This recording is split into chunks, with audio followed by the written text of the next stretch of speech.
Hi, ഞാൻ ആദിഷ്. ഇന്നത്തെ വീഡിയോയിലൂടെ നമ്മൾ ഡിസ്കസ് ചെയ്യാൻ പോകുന്നത് ഒരു സ്നേഹബന്ധം തകരുന്നതിൻ്റെ പ്രധാനപ്പെട്ട ഒന്നാമത്തെ കാരണമാണ് പറയുന്നത്. ഒരുപാട് കാരണങ്ങൾ ഉണ്ടായിരിക്കാം, പക്ഷേ ഇത് നമ്മൾ അത്ര കെയർ ചെയ്യുന്ന അല്ലെങ്കിൽ ശ്രദ്ധിക്കുന്ന ഒരു കാരണമൊന്നുമല്ല. പക്ഷേ ഇതായിരിക്കും നിങ്ങളുടെ റിലേഷൻഷിപ്പിലെ ഏറ്റവും വലിയ വില്ലനായിട്ട് വരുന്നത്. നോക്കാം എന്താണ് എന്നുള്ളത്. എല്ലാവർക്കും എൻ്റെ പുതിയ വീഡിയോയിലോട്ട് സ്വാഗതം. നിങ്ങളുടെ ഭർത്താവിന് എന്തെങ്കിലും കുറവുകളുണ്ടെങ്കിൽ, കുറ്റങ്ങളുണ്ടെങ്കിൽ, ഇത് നിങ്ങൾ മറ്റുള്ള വ്യക്തികളുമായിട്ട് ഷെയർ ചെയ്യാറുണ്ടോ? ഇനി ഭർത്താവ് മാത്രമല്ല കേട്ടോ, ഭാര്യയ്ക്ക് എന്തെങ്കിലും കുറവുകളോ കുറ്റങ്ങളോ ഉണ്ടെങ്കിൽ ഈ ഭാര്യയുടെ കുറ്റങ്ങൾ മറ്റുള്ള ആരോടെങ്കിലും ഷെയർ ചെയ്യാറുണ്ടോ? ഉദാഹരണത്തിന് അയൽവാസികളോടോ, നിങ്ങളുടെ സുഹൃത്തുക്കളോടോ, കൊളീഗ്സിനോടോ, ഫാമിലി മെമ്പേഴ്സിനോടോ ഒക്കെ ഷെയർ ചെയ്യാറുണ്ടോ? ഒരാളോടാവാം, അല്ലെങ്കിൽ ഒന്നിൽ കൂടുതൽ ആളുകളോടാവാം. അങ്ങനെ ഷെയർ ചെയ്യുന്നുണ്ടെന്നുണ്ടെങ്കിൽ തീർച്ചയായിട്ടും അത് വളരെയധികം ഡേഞ്ചറാണ്. നമ്മളത് ഷെയർ ചെയ്യുന്നത് എന്തിനായിരിക്കും? നമുക്കൊരു സൊല്യൂഷൻ കിട്ടണമെന്ന് ആഗ്രഹിക്കുന്നത് കൊണ്ടായിരിക്കും, അല്ലേ? പലപ്പോഴും അവരിൽ നിന്ന് നമുക്ക് വേണ്ട രീതിയിലുള്ള ഒരു സൊല്യൂഷൻ കിട്ടാറുണ്ടോ? ഇല്ല എന്നുള്ളത് തന്നെയായിരിക്കും ഒട്ടുമിക്ക ആളുകളുടെയും മറുപടി. അപ്പോൾ പിന്നെ ഇത് പറയുന്നത് വഴി എന്ത് പ്രയോജനമാണ് ഉണ്ടാകുന്നത്? സ്വയം ഒന്ന് ചോദിക്കുക.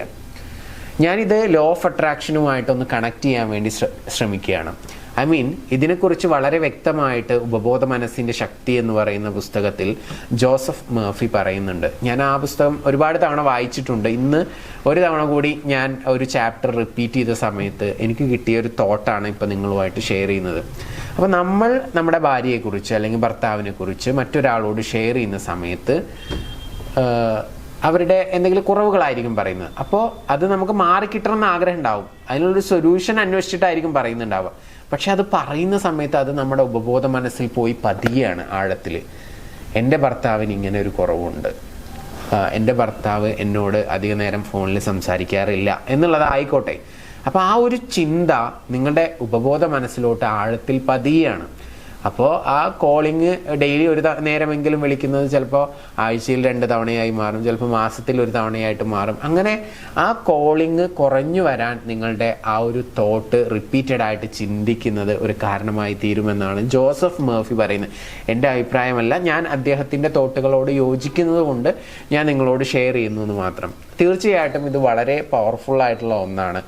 ഈ ലോ ഓഫ് അട്രാക്ഷൻ എന്ന് പറയുന്നത്. അപ്പോൾ നമ്മൾ ചെറിയ നമ്മുടെ പെരുമാറ്റങ്ങളിലൂടെ നമ്മുടെ റിലേഷൻഷിപ്പ് തകരാൻ ഇത് വളരെയധികം സാധ്യത ഉണ്ടാക്കുന്നുണ്ട്. അപ്പോൾ അതുകൊണ്ട് ശ്രദ്ധിച്ച് കൈകാര്യം ചെയ്യുക. നിങ്ങളുടെ ഭാര്യയെക്കുറിച്ചോ നിങ്ങളുടെ ഭർത്താവിനെ കുറിച്ചോ മറ്റുള്ളവരോട് കുറവുകളായിട്ടുള്ള കാര്യങ്ങളോ അല്ലെങ്കിൽ എന്തെങ്കിലും പ്രശ്നങ്ങളെക്കുറിച്ചോ ഷെയർ ചെയ്യാതിരിക്കുക.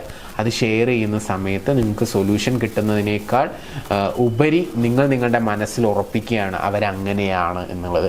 അത് തന്നെയായി യാഥാർത്ഥ്യമായിട്ട് മാറാനുള്ള ചാൻസ് വളരെയധികം കൂടുതലാണ്. അപ്പോൾ ശ്രദ്ധിച്ച് കൈകാര്യം ചെയ്യുക. ഞാനിപ്പോൾ പറയുന്ന ഈ ഒരു കാര്യം പല ആളുകൾക്കും കത്തിയിട്ടുണ്ടായിരിക്കില്ല. കാരണം എന്താണ് ലോ ഓഫ് അട്രാക്ഷൻ, എന്താണ് നമ്മുടെ ഉപബോധ മനസ്സിൻ്റെ ശക്തി, ഇതൊന്നും അറിയാത്ത ആളുകൾക്ക് ഞാൻ പറയുന്ന കാര്യം അത്രത്തോളം ദഹിച്ചോളണം എന്നില്ല. അപ്പം നിങ്ങൾ ഇതറിയണമെന്ന് ആഗ്രഹിക്കുന്നുണ്ടെങ്കിൽ, ജീവിതത്തിൽ എല്ലാവരും അറിഞ്ഞിരിക്കേണ്ട കാര്യമാണ്. ഇത് അറിഞ്ഞിട്ടില്ല എന്നുണ്ടെങ്കിൽ മറ്റു പ്രശ്നങ്ങളൊന്നുമില്ല. പക്ഷേ ഇത് അറിഞ്ഞു കഴിഞ്ഞാൽ നമുക്ക് ഇതിനെ കറക്റ്റായിട്ട് ഡീൽ ചെയ്യാനും നമ്മുടെ ലൈഫിൽ പ്രശ്നങ്ങളൊന്നും ഉണ്ടാവാതെ ഹാപ്പി ആയിട്ട് മുന്നോട്ട് കൊണ്ടുപോകാനും കഴിയും.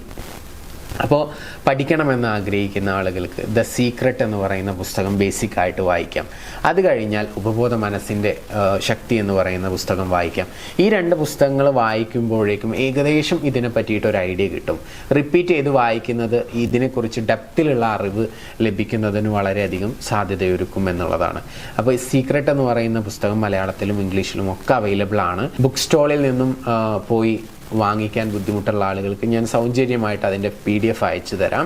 മുകളിലൊരു നമ്പർ കൊടുത്തിട്ടുണ്ട്. ആ നമ്പറിലോട്ട് ജസ്റ്റ് ദ സീക്രട്ട് ബുക്ക് എന്നുള്ള രീതിയിലൊന്ന് ടെക്സ്റ്റ് അയച്ചു കഴിഞ്ഞാൽ നിങ്ങൾക്ക് മലയാളമാണോ ഇംഗ്ലീഷാണോ വേണ്ടതെന്നുള്ളത് ടൈപ്പ് ചെയ്യുക.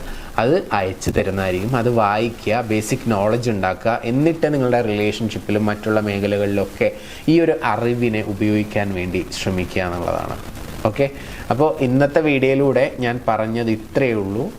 ഏറ്റവും വലിയ ഡേഞ്ചറാണ് എന്ത്? നിങ്ങളുടെ ഭർത്താവിനെക്കുറിച്ചോ ഭാര്യയെക്കുറിച്ചോ മറ്റുള്ള വ്യക്തികളോട് പറയുന്നത് കുറവുകളെക്കുറിച്ചൊക്കെ. അത് നിങ്ങളുടെ മനസ്സിൽ പതിയുകയും അത് തീർച്ചയായിട്ടും ഭാവിയിൽ ദോഷമായിട്ട് വരികയും ചെയ്യുമെന്നുള്ളതാണ്. അപ്പോൾ ശ്രദ്ധിച്ച് കൈകാര്യം ചെയ്യുക. അപ്പോൾ കുറ്റം പറച്ചിലും കുറവുകൾ മറ്റുള്ളവരുമായിട്ട് ഷെയർ ചെയ്യുന്നതും ഒക്കെ കുറക്കുക. പോസിറ്റീവായിട്ടുള്ള കാര്യങ്ങൾ പറയണമെന്ന് പല ആളുകളും ചോദിക്കാറുണ്ട്.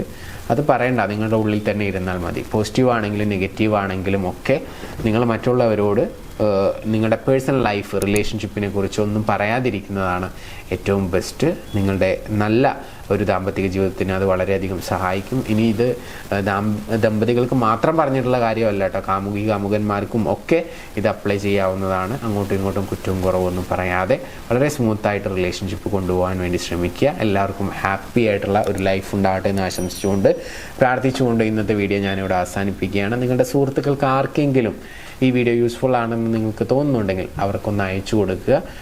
ഇതുപോലെയുള്ള വീഡിയോസ് കാണുന്നതിന് വേണ്ടിയിട്ട് ചാനൽ സബ്സ്ക്രൈബ് ചെയ്യുക.